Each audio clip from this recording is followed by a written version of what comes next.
God has given us a wonderful human mind that can think, that can reason out, that can analyze. But God tells us to come now, let us reason together. But many times man tries to reason out alone, and that is where we go wrong. We calculate and plan things and devise things for our lives on our own, and that becomes dangerous. It seems right to us, but it could be absolutely misleading. In our study this beautiful day, we are going to see on a character how he planned something and that plan miserably failed. We have to learn lessons from this story and not repeat it. May God bless us as we study his word together. Welcome to the study hour of God's word. And our subject today is entitled, When Calculations Misfire. We all probably have had some plans that misfired badly in our lives. I remember in my own life, some plans misfired. I worked in Kuwait from 93 to 97. And in 97, I had some plans to quit my job and to come back to India, and then with a new visa, go back to Kuwait to start some business. But unfortunately, when I came back to India with a new visa, I did not clear the medical test, and I could not go back to Kuwait. I was shattered for a while. Being young those days, a lot of plans to do a lot of things for myself and my family. But everything went down the drain. My calculations misfired. But the nice thing is when you are in a relationship with God, God still picks you up in all our miscalculations and misfortunes, and he gives us a new direction. When I look back today, I'm happy for what happened. I got into full-time ministry because of that. So God had something better in his mind to allow my calculations to misfire. The Bible says God works everything for the good of his people. But what is dangerous is many people take a gamble with their spiritual life. They hope that they can serve two masters and have the benefit of both the worlds, this world and the kingdom of God. Now that gamble is dangerous because the prince of this world is Satan. So you can't be serving two masters. You can't serve sin and Christ. Remember the two husbands, the I-man of Romans 7 we recently studied? The two husbands are at loggerheads with each other. The Bible says in Proverbs chapter 14 and verse 12, There is a way which seemeth right unto a man, but the end thereof are the ways of death.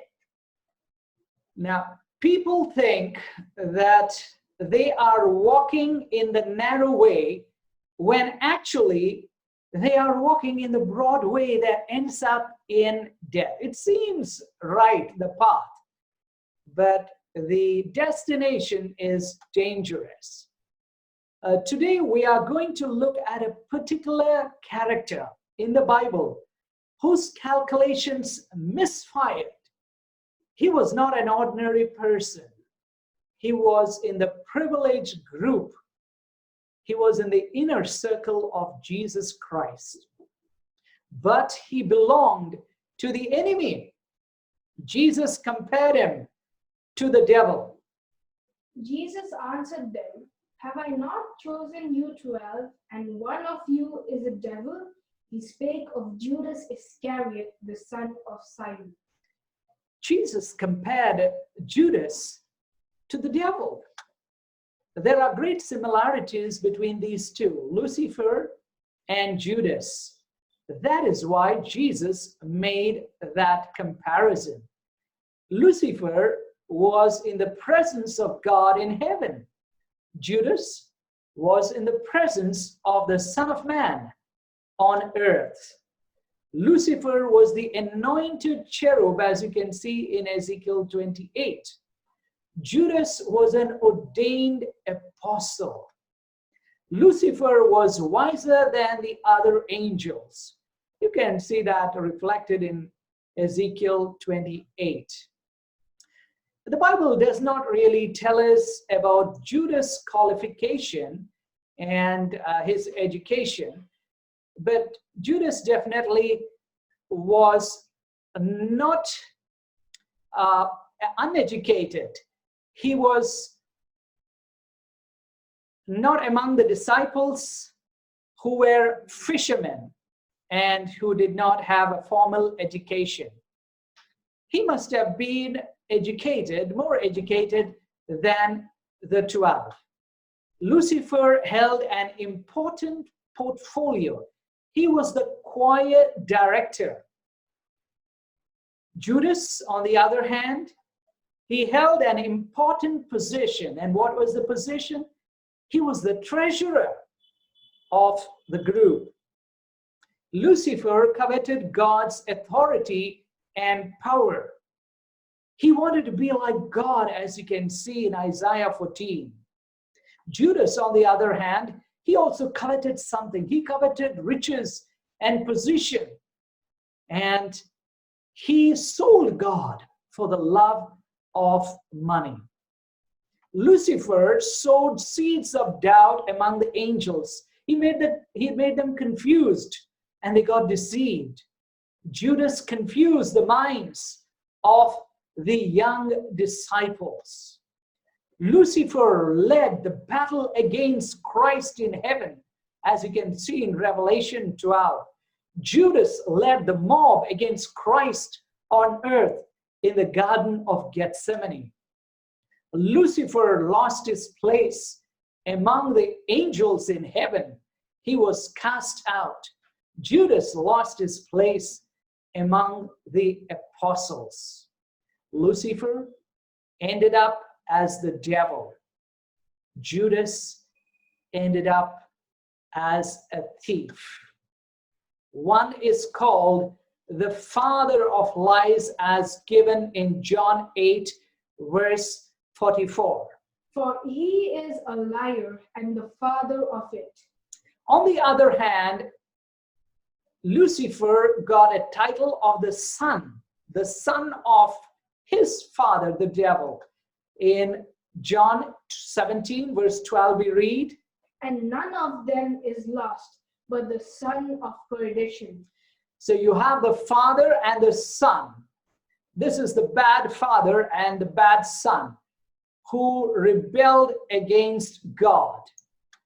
Both finally will meet each other and be destroyed in the lake of fire because their calculations misfired.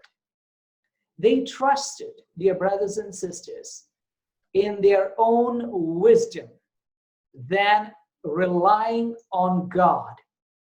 The Bible says, there is a way that seemeth right unto a man, but the end thereof are the ways of death. Now we are warned in the Word of God to be careful on one important matter. The Holy Spirit told Apostle Paul to write in 1 Corinthians chapter 10, verses 11 and 12. Now all these things happened unto them for ensamples, and they are written for our admonition, upon whom the ends of the world are come. Wherefore, let him that thinketh he standeth take heed lest he fall.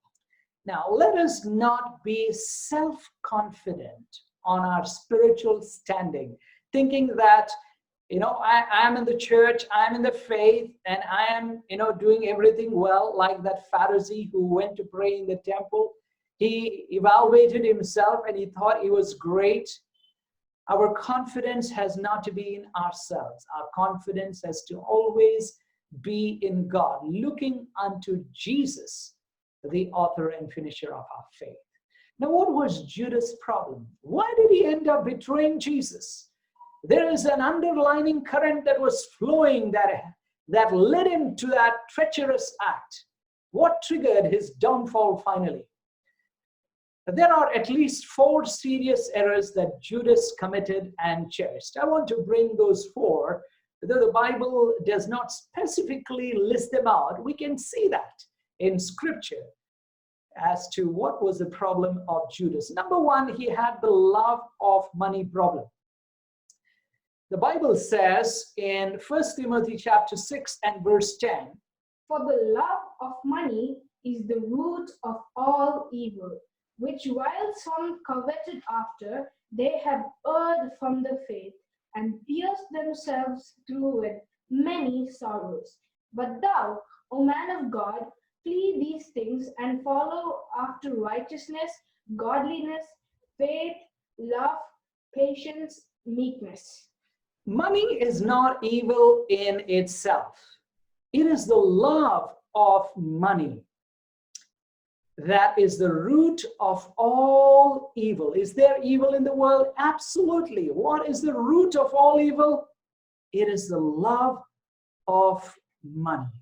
Judas loved money. He coveted money, and therefore he erred from the faith. Finally, he pierced himself with many sorrows, and it resulted in his death. And second death as well he's going to face. As his love for money increased, his love for Christ decreased. Now, being a treasurer, he had many opportunities to deal with money and to overcome his weakness. But instead of overcoming, he succumbed. God permits things that he knows where we are weak to come often to us, simply because God wants to give us opportunity for us to overcome them. Because unless we are tried, how can we overcome? Now, you can either overcome or succumb when those tests comes. Unfortunately, Judas took another route. He succumbed to his weakness, and he paid a heavy price. Yes, money is required to make a living, but the focus has to be God, the Lamb of God, to behold the Lamb of God, looking unto Jesus, who has promised when we do that, when we seek the kingdom of God and his righteousness first, he has promised to add all things that are required for this life unto us. But most of the people, including many of God's people, have shifted their focus to making money.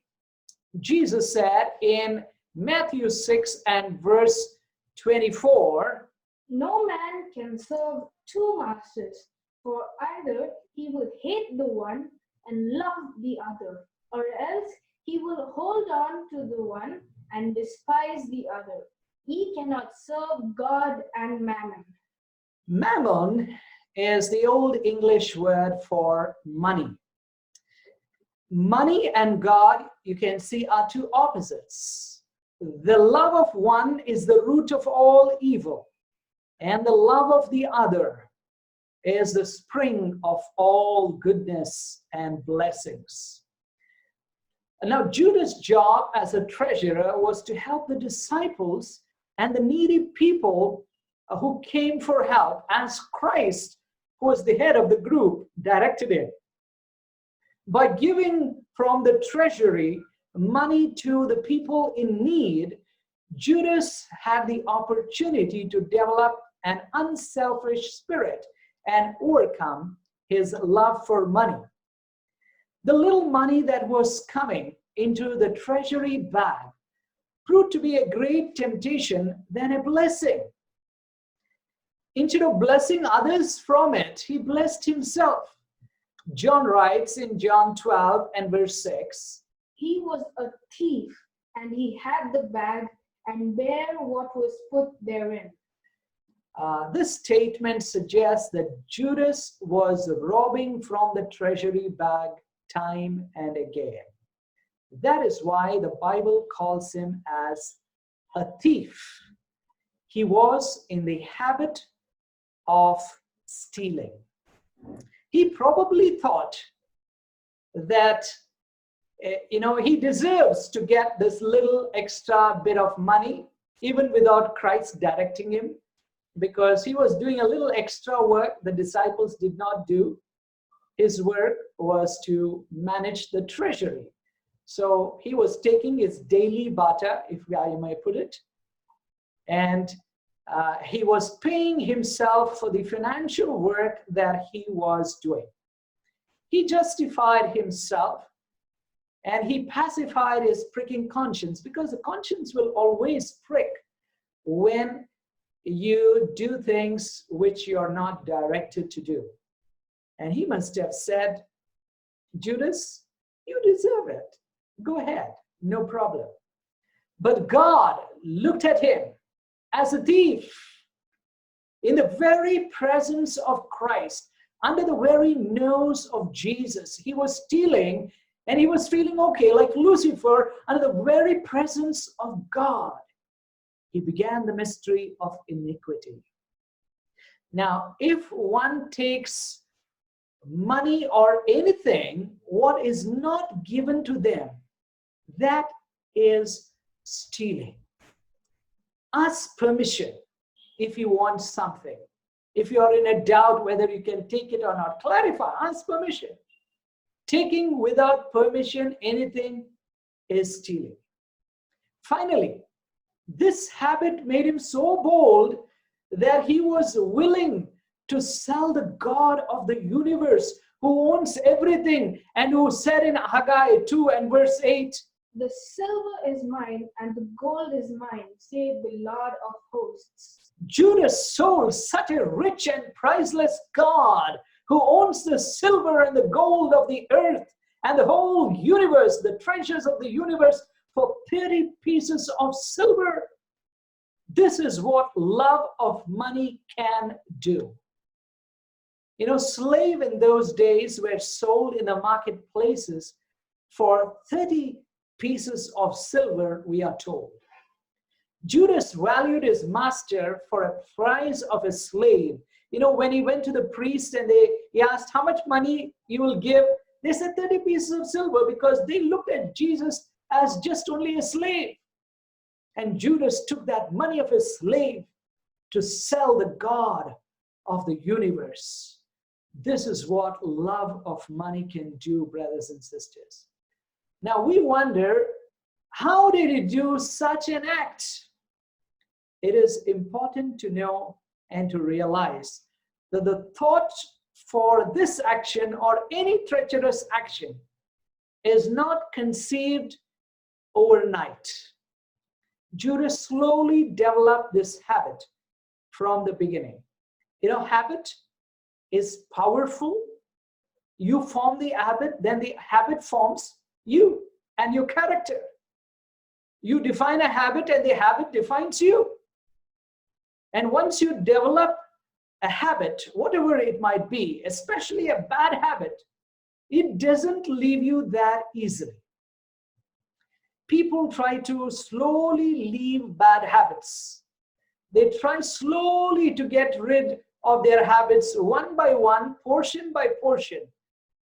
But at the end, they realize that it has not left them, it is still there. It's something like its very spelling. You can see the spelling of habit there, H-A-B-I-T. They try to get rid of the alphabets one by one. And when you remove the first letter in habit, when you remove H, a bit is still there. Then you remove the letter A, bit is still there. Then you are halfway through and you remove the letter B, it is still there. The habit is still there. It doesn't go. It still is around. Only God can free us from all evil habits. We cannot on our own. We might try to modify things, but Christianity is not a modification of the old. It is a brand new life. It's not bit and it and a bit. It's completely a different pattern. If the Son makes you free, Jesus said, you are free indeed. And Jesus shed his precious blood. And with the nails, he was crucified.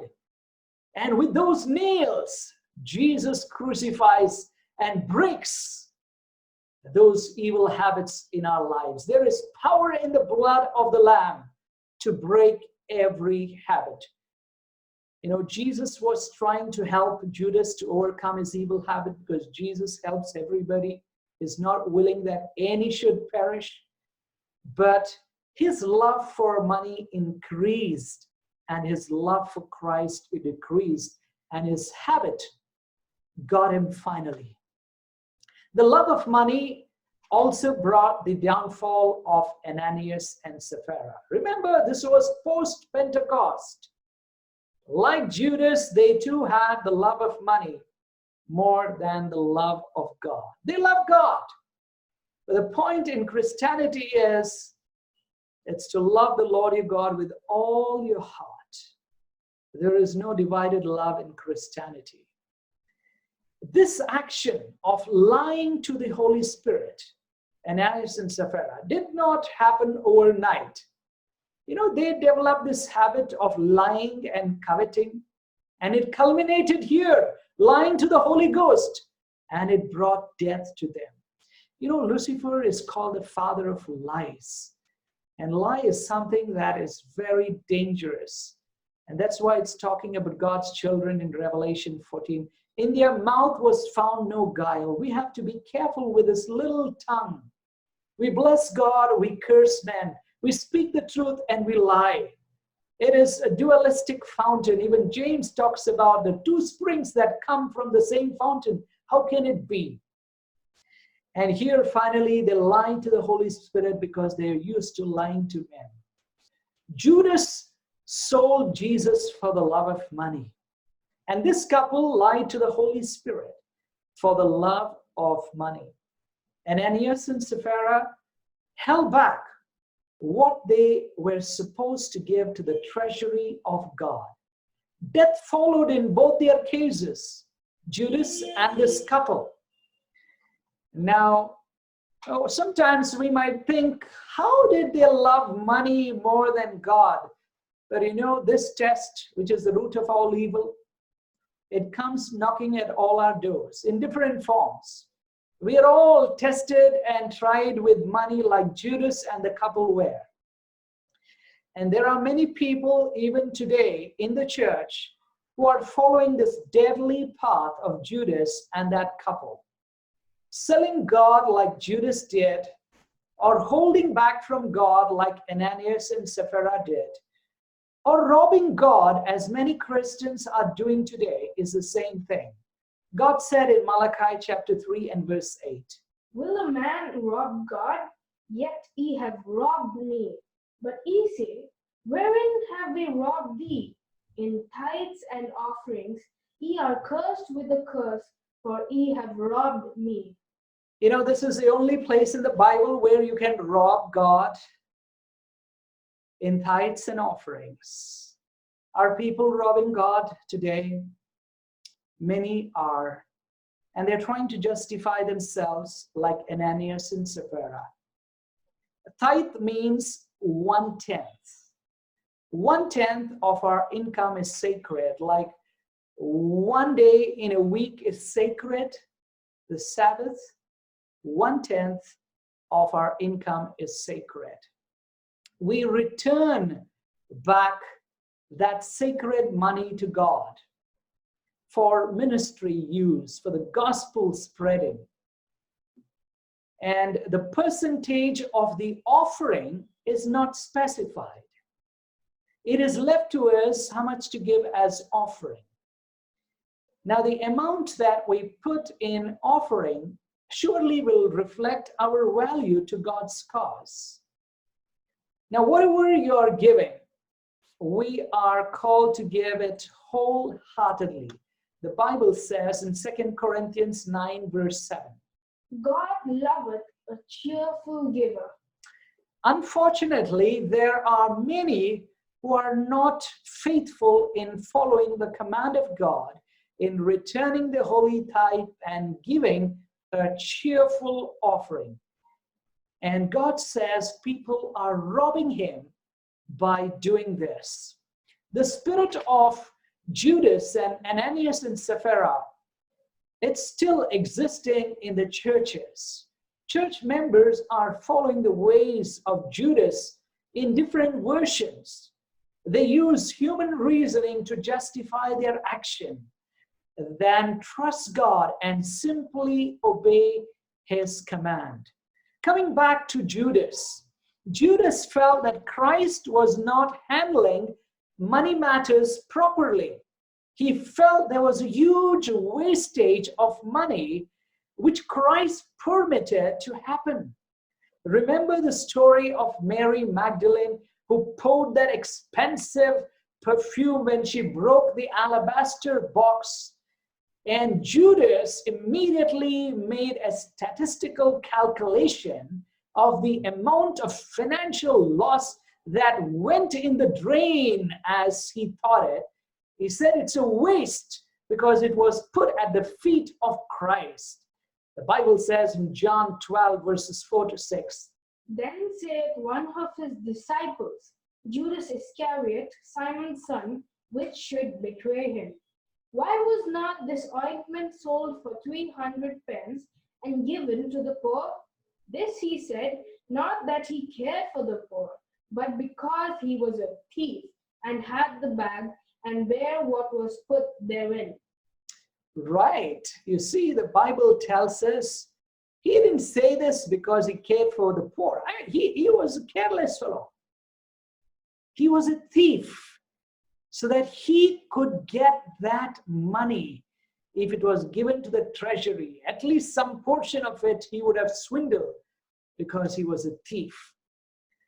Let us not walk in the way of Judas, of loving money more than loving God. When that is done, people will finally pass judgment upon God himself for permitting things to happen, and they will judge God, and finally God will judge them as unworthy of eternal life. Judas had another serious flaw. We'll look at his second flaw, superiority complex problem. The Bible tells us about Judas about the principle in Philippians chapter 2 and verse 3. Let nothing be done through strife or vainglory, but in lowliness of mind. Let each esteem each other better than themselves. That is the Christian principle. You are better than I. Let him increase and let me decrease. Take the back seat. Have a lowly mind. Let this mind be in you which was in Christ Jesus. Though he was God, he came like a man.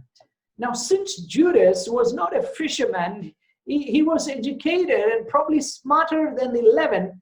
He must have felt that he was the best among the 11.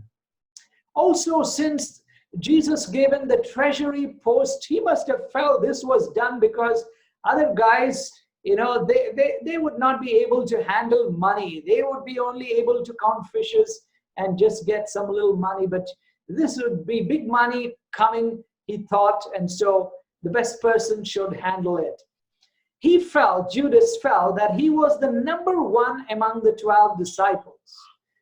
But when the Holy Spirit told the gospel writers to write the list of the 12 names in the 3 synoptic gospels, you see his name was enlisted last among the 12. For example, Here we see in Matthew 10, 2-4, Simon Peter's name is first, and then comes the rest, and Judas Iscariot, he always gets the last place in all the three Gospels.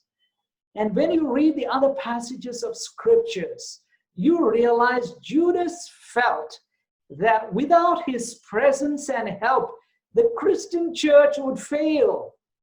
On the contrary, God had to remove him before the start of the Christian church, before Pentecost, when the church was born.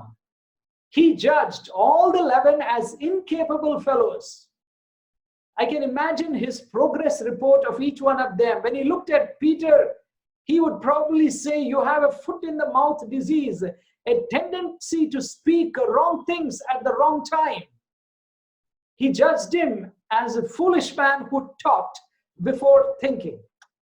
He looked at James and John, the two brothers, and would say, they are sounding brass and tinkling cymbal that make a lot of noise. You know, it says an empty vessel makes a lot of noise.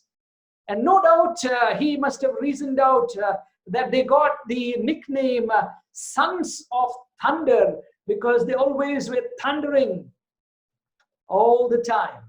He would look at Matthew, the tax collector, and say, I'm sure Jesus did not give you, the treasury post because you are too honest to do accounts. You need to have smart business brain to do smart deals. Therefore, he felt Jesus did not give him that post of treasury. And he would look at Thomas and say, you don't know when to believe and when to doubt. He doubts his belief and he believes his doubt. Thus, he judged all 11 of them as incapable to lead the church. He felt he was the only smart, intelligent, capable fellow. But his name was given last in the list because the first will be last. Those who think they are first. Now, there are some who walk even today in the way of Judas in the church. They think they are the only smart and intelligent ones around, and they judge the rest inferior and worthless or not capable to hold the position where they think they are truly qualified. They feel without them, their services and their contribution in the church will not function. Have you seen such people? Well, let's not be like one of them. Let us not walk in the way of Judas to think that without us, things will not go ahead. Remember, there is no man indispensable in the eyes of God. He places one person today and he removes them and brings somebody else tomorrow. So let us never think that no one can take our place. Let us not have the mind of Judas, but let us have the mind of Christ, humility, and thinking others are better. Judas had another serious problem, the side tracking problem. Judas could easily mislead a discussion. You can see this during the Lord's Supper. Jesus was revealing to the disciples about the one who was going to betray him. The Bible records in Luke 22, 21-23. But behold, the hand of him that betrayeth me is with me on the table. And truly, the Son of Man goeth as it was determined. But woe unto the man by whom he is betrayed. And they began to inquire among themselves which of them it was that should do this thing. Jesus was revealing, was unmasking the thief, was unmasking the betrayer. And as Jesus was opening this subject up, and when he told, the disciples started asking, who is the one who is going to do this? I can imagine each one asking, Peter asking, Lord, is it I? James and John asking, Thomas and Philip asking, and then comes Judas' turn. And if he doesn't ask, then that would reveal. And so also he pretends and he asks, Master, is it I? Definitely not looking at the eyes of Jesus, looking somewhere else. Because that's what guilt would do. Now, Judas was feeling so uncomfortable at this point of time because he realizes there is someone who has understood his secret plans and he would be revealed at this point of time. Judas immediately decides to sidetrack that discussion of who should betray him to something else. You see another discussion happening simultaneously or immediately. And what is that discussion? Who is the greatest? While the first discussion was going on, Luke writes in Luke 22:24. And there was also a strife among them, which of them should be accounted the greatest. And Jesus was trying to pinpoint who would betray. And now suddenly there's also another strife, because the first strife is going on and another strife started. And what's this? Who is going to be the greatest? You know, this was more interesting discussion because they all believed nobody's going to betray him. But they wanted to know who's going to be the greatest in the kingdom, who's going to sit on the right and the left. This was more interesting. And they sort of, they just left Jesus' discussion and joined Judas' discussion. This is Judas who started the other discussion. All of them join in. This was more interesting. You know, Judas was good in misleading and sidetracking others. He was the one who suggested 1 week earlier at another table at Simon the leper's house.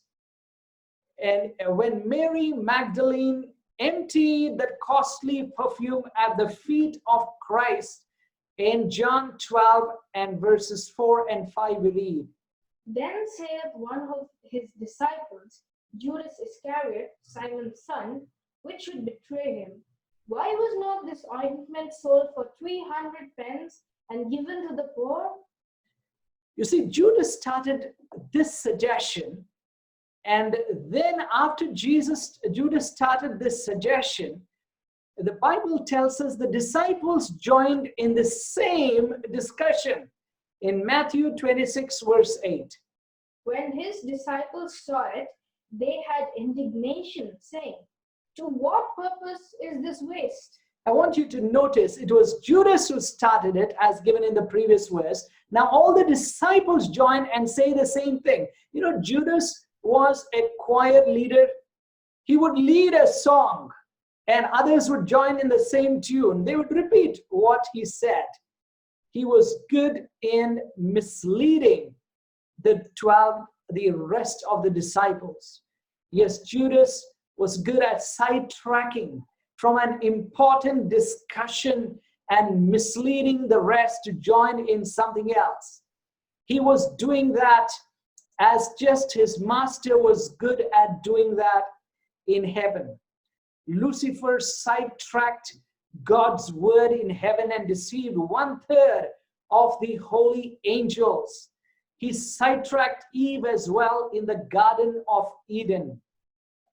And Jesus pronounced a very strong statement against anyone who sidetracks people from listening to the truth and putting a stumbling block from hearing the words of life. Matthew 18 and verse 6 we read, but whoso shall offend one of these little ones which believe in me, it were better for him that a millstone were hanged about his neck, and that he were drowned in the depth of the sea.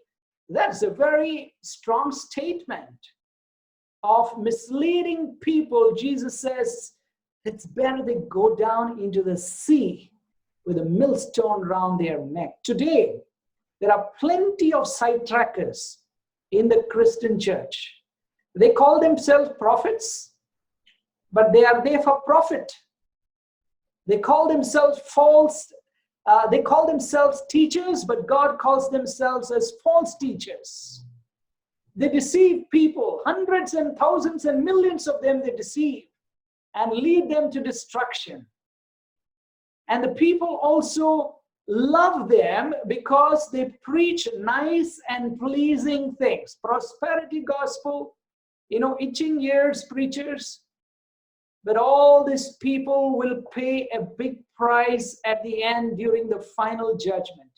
The deceivers and the deceived will both be lost. Jesus said in Matthew 15, verse 14. They be blind leaders of the blind, and if the blind lead the blind, both shall fall into the ditch. Yes, Lucifer was that big blind leader, and he led 1/3 of the heaven's angels into blindness. And we see in the lake of fire, people also who are deceived by the devil and his angels will go and follow Lucifer in that destruction. Yes, both will fall into the ditch. You cannot blame the leaders because you have the Word of God. You've got to open the Word of God and take it and read it, and don't believe people.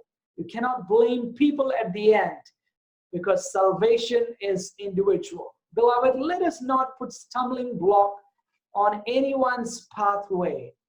Let us not mislead people with our human reasoning. Many times we use our intellect, our worldly perception to give an answer when you need actually godly answer from the Word of God. Let us not sow the seeds of misunderstanding. Let us not walk in the way of Judas. Judas also had another serious problem. This is the fourth and the last serious problem that he had. Smarter than Christ's problem. You know, he thought that he was smarter than Jesus Christ himself. Judas felt he had better financial brains than Christ. Remember when Mary Magdalene broke that alabaster box? Immediately Judas calculated the amount that was lost, and he said in Matthew 26 verse 8, "To what purpose is this waste?" He suggested that the huge amount of money should have been given to the poor. He suggested this is an utter waste. Now, he was not primarily finding fault with Mary, but he was finding fault with Jesus, who let her do this act, this wasteful act within quotes. You know, when the disciples showed their frustration and anger at the table, they too were actually showing their frustration on Jesus. Now, instead of stopping Mary, they were seeing Jesus was blessing her and saying that this act of her should be preached the whole world. Wherever the gospel is preached, what she has done should be preached. Jesus was highly commending this so-called wasteful act. On another occasion, a rich young ruler came to Jesus, and Jesus told him something that not only made the ruler sad, but it made Judas the treasurer sad and upset as well, I believe. Matthew 19, 21 and 22. Jesus said unto him, "If thou wilt be perfect, go and sell all that thou hast, and give to the poor, and thou shalt have treasure in heaven, and come and follow me." But when the young man heard that saying, he went away sorrowful, for he had great possessions. You know, Jesus told this young man, whatever you have. I mean, he was a rich young man, wealthy. Jesus said, sell all what you have, give it to the poor. And then Jesus said, when you do that, you're going to have where? Treasures where? Treasures in heaven. But the treasurer on earth, Judas, he wanted those treasures to come into his bag and not in heaven. Since he was a thief, he would have enough money to rob time and again. And wouldn't it have been a better idea, he thought, if the rich man followed Jesus with all his riches than following Jesus empty-handed after giving everything to the poor? I'm sure Judas the treasurer must have thought this way, because he, being a thief in hiding, could make a lot of bucks. And that is how thieves think. That is how thieves function and plan. Maybe he felt Christ should have consulted him, being the treasurer. He knows how to handle financial matters. That way, the rich young ruler would give good offering time and again, and Judas the treasurer would bless him and bless himself and benefit immensely with the good money coming into the treasury bag of the thief. But God works in perfect ways which are contrary to our imperfect thinking. The Bible says in Isaiah 55 and verse 8, For my thoughts are not your thoughts, neither are your ways my ways, saith the Lord. yes, beloved, we might think our way is proper, but God says, listen, mine and yours don't coincide. And he says, as heaven is higher than the earth, so far are his ways from our ways. Not only God's ways are so different from us, but even God's choices of his instruments many times differ from ours. The Apostle Paul wrote in 1 Corinthians 1 verse 27. But God hath chosen the foolish things of the world to confound the wise, and God hath chosen the weak things of the world to confound the things which are mighty. Beloved, God has chosen the foolish things of the world to confound the wise. Let us not question God's wise way of leading. It might look foolish to us, but we are fools at the end. God knows what he's doing. Let us trust him with all our heart. Jesus is still the head of his church. Jesus is still leading the way. And all the way my Savior leads me, what have I to ask beside? He led them through the wilderness. He led them through the pathway of 40 years. And people must have thought this is not the way to the promised land. But God knew where he was leading. He had a purpose for it all. As we conclude, we will look at the final calculation that misfired badly in the life of Judas Iscariot. You know, Judas never intended to betray Jesus to death. His plan was different. He just wanted to make quick money, 30 pieces of silver, that's all. But his calculations misfired, and he could not even enjoy the 30 pieces of silver. You know, the wicked will never enjoy the blessings or the curses that come through their own wicked ways. Many times, Judas noticed Jesus escaped when the priests and the elders tried to catch him and stone him to death. On one occasion, John records in John 8:59, Then took they up stones to cast at him.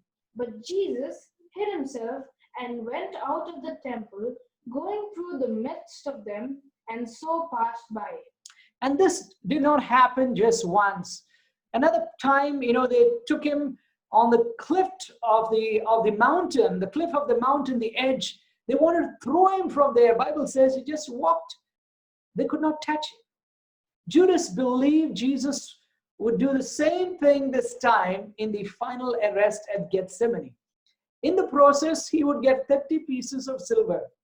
And according to the standard in those days, it was 14.245 grams of silver, which was worth 4 months of salary for a common man. So, getting bonus, people get bonus at the end of the year, 1 month salary. This is 4 months salary. And he wanted that. He tried a fatal trick. He gave the Roman soldiers who came along with the priests and the mob a sign.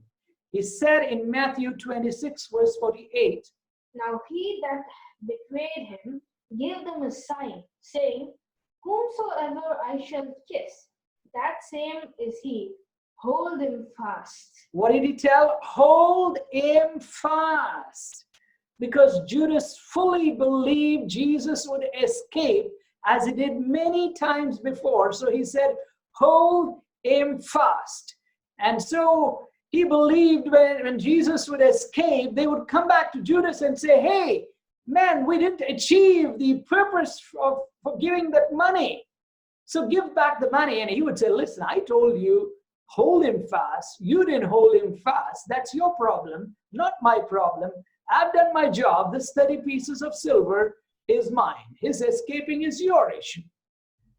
But Judas saw that Jesus did not escape. He submitted himself to the cruel mob, and Judas was shocked. What a miscalculation by Judas. He sold his master for the price of a slave. The one who sets people free, Judas sold him to be bound. And Judas now, he follows the crowd, hoping that Jesus would work a miracle at some point of time and release himself. Judas is waiting for that to happen. And now he sits closely as he watches the trial of Jesus in the high priest's house. He sees the Sanhedrin condemning him to death, and Jesus is not responding. He is maintaining silence. Judas is seeing the humiliation and the torture that Jesus is going through. He hears the Sanhedrin pronounce the death sentence. He then rushes quickly to the high priest, the head of the Sanhedrin. In front of all of them, the Bible records in Matthew 27, verses 3 and 4. Then Judas, which had betrayed him, when he saw that he was condemned, repented himself and brought again the 30 pieces of silver to the chief priests and elders, saying, I have sinned in that I have betrayed the innocent blood. And they said, what is that to us? See thou to that. You know, their secret conspiracy with Judas in bribing him is now exposed to all. When he gives back the 30 pieces of silver to the chief priest, everyone knew they bribed Judas secretly. And he asked for forgiveness from the high priest. But they scorned him instead and said in Matthew 27, verse 4, and they said, what is that to us? Matthew records in Matthew 27, verses 3 and 4. Then Judas repented himself. Now, this was not true repentance, but repentance out of fear.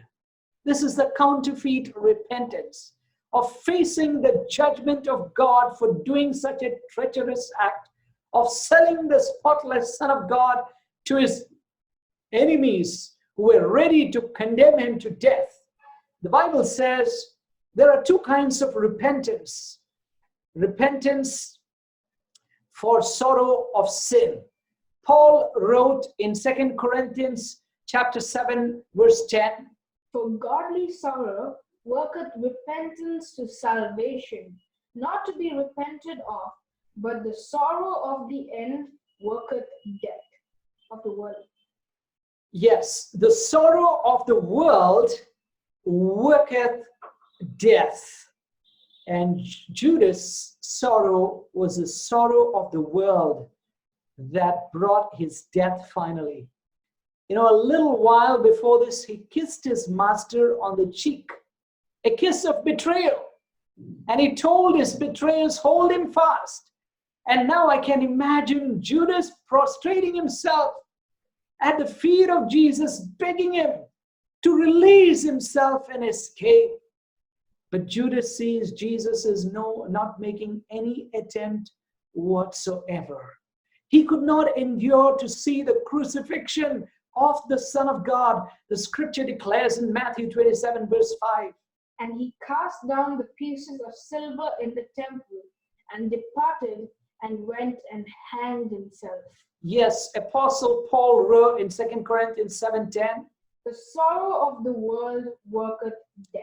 Yes, that sorrow that he had, that repentance, that was a worldly repentance, and it worked death. It came out of fear and not out of true repentance. You know, while Jesus was led from Pilate's judgment hall to the place of crucifixion, Below a tree, the people saw the body of Judas fallen, probably because of the weight of Judas' body. He was a big built man.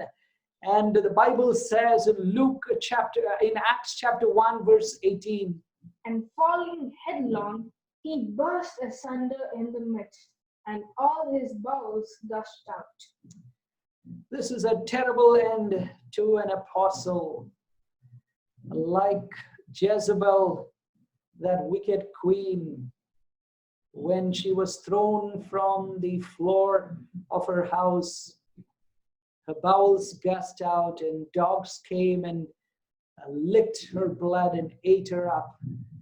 Judas faces the same act for being a part of the treacherous act. The scavenger creatures are already devouring the mangled body. The enemies of Jesus are fearfully seeing this sight. They see divine retribution already coming upon the enemies of Jesus. What a tragic end, beloved, when calculations misfire. Two important texts as we close come to my mind as we study the sad life of Judas Iscariot. We have important lessons to learn from this. One is Proverbs 4 verse 12. There is a way which seemeth right unto a man, but the end thereof are the ways of death. Beloved, it might seem right to man, it might seem right to you, but it could lead to death. The other verse that comes to my mind is Proverbs 3 and verse 5. Trust in the Lord with all thine heart, and lean not unto thine own understanding. Because our understanding might be absolutely wrong. Let us always remember to trust at all times. Trust God with all your heart, because God always demands completeness. Trust Him at all times, in all circumstances, even though you don't understand certain things, why they're happening in your life, or why they're happening in the church, or why they're happening in your family, why it's happening around you. Trust God with all your hearts. That's about when calculations misfire. Maybe never calculate anything with our human reasoning and devising. Dear brothers and sisters, may God help us to always trust Him with all our hearts and never lean to our own understandings. Many times in life, we'll be faced with situations, instead of consulting God and spending time on our knees, we consult our own self, we consult people, and we make wrong choices. May we always trust God and believe His word, though you may not understand why certain things happen. Know that all things will work together for good to them that love the Lord and were called according to His purpose. Be in God's purpose, be in God's will, be in God's plan. Trust Him at all